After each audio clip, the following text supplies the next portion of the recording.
pense que la question, c'est d'arriver avec qu'est-ce que l'on pense par rapport à l'arrivée des TBI, comment sensibiliser les écoles, qu'est-ce qui se fait dans... Est-ce que vous êtes interpellé chez vous par rapport aux plantiques? Est-ce que vous avez votre mot à dire? Comment est-ce que ça se passe chez vous? Je ne sais pas si c'est un peu ce qu'on nous demande, votre avis.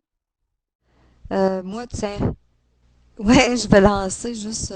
C'est que nous autres, on n'a pas vraiment de plantique, là, mais le fait qu'on va avoir des TBI, qu'il va avoir des ordinateurs qui vont être achetés et tout ça pour les enseignants, même si ça prend quelques années avant que tout le monde en ait, ça a relancé l'histoire d'avoir un plantique et de développer tout ça. Puis, dans la région 0111, on a mis en place une trousse pour permettre aux directions d'école de faire d'aller voir qu'est-ce qui se passe dans leur école et de déterminer comment ils vont faire le déploiement de tout ça. Ça a relancé toute cette histoire-là et on a à faire avec chacune de nos écoles un genre de document. Puis on va présenter ça aux enseignants, aux directions d'école pour voir quelles sont leur utilisation des technologies, quels sont ceux qui ont un TBI, comment ils l'utilisent. En tout cas, c'est toute une petite démarche qu'on a.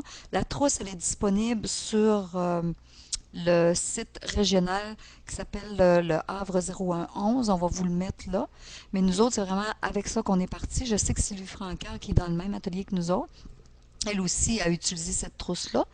Puis Sylvie, elle a fait l'utilisation l'an passé, ça fait que peut-être qu'il va y avoir des petites choses à revoir, mais on sait très bien qu'à chaque année, il faut quand même se questionner sur comment le déploiement des technologies doit se faire, puis qu'est-ce qu'on doit mettre en place. Mais je trouve vraiment intéressant le fait de dire, ben on a des TBI, on va avoir des TBI dans chacune de nos classes ou à peu près. Donc comment on peut réorganiser? Parce que là, le prof, il peut pas être en classe avec le TBI, puis les enfants au laboratoire en bas avec les ordinateurs. Donc ça, c'était la grosse question chez nous. Je laisse la place aux autres de pouvoir parler. OK. Ma question portait sur, par rapport aux plantiques, on, on voit qu'il y a de l'achat de TBI ou de portables. Et est-ce qu'il y a un montant qui est prévu dans par vos commissions scolaires pour la formation sur sur le TBI? Bon, ben moi, je peux te répondre tout de suite non, parce que j'ai jasé avec le directeur des ressources matérielles et informatiques pas plus tard qu'hier après-midi. Et d'autant plus que, bon, tout le monde qui a vu la mesure 50-0-70 a vu comme moi qu'il nous amputait quand même un certain montant de ce qu'on recevait. Moi, un autre 50%, donc je ne sais pas comment est-ce qu'on va y arriver. On dirait que la formation est encore un petit peu tassée. Chez nous, on a eu une mesure l'année dernière avec une entreprise des États-Unis qui donnait un montant. Donc, il y a eu plusieurs achats de TBI qui ont été faits.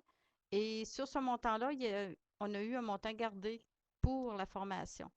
Ça qu'on ne sait pas qu'est-ce qui va en être pour l'année prochaine, mais ça fait partie de nos priorités de la commission scolaire. Ça fait, je pense que ce qui est intéressant, c'est que les TBI on va en avoir à nouveau. Pour certains profs, c'est vraiment ce qu'ils attendent, mais la formation suit également. Par contre, la formation, c'est pas moi qui la donne, c'est un conseiller pédagogique qui a pris ce dossier-là en main.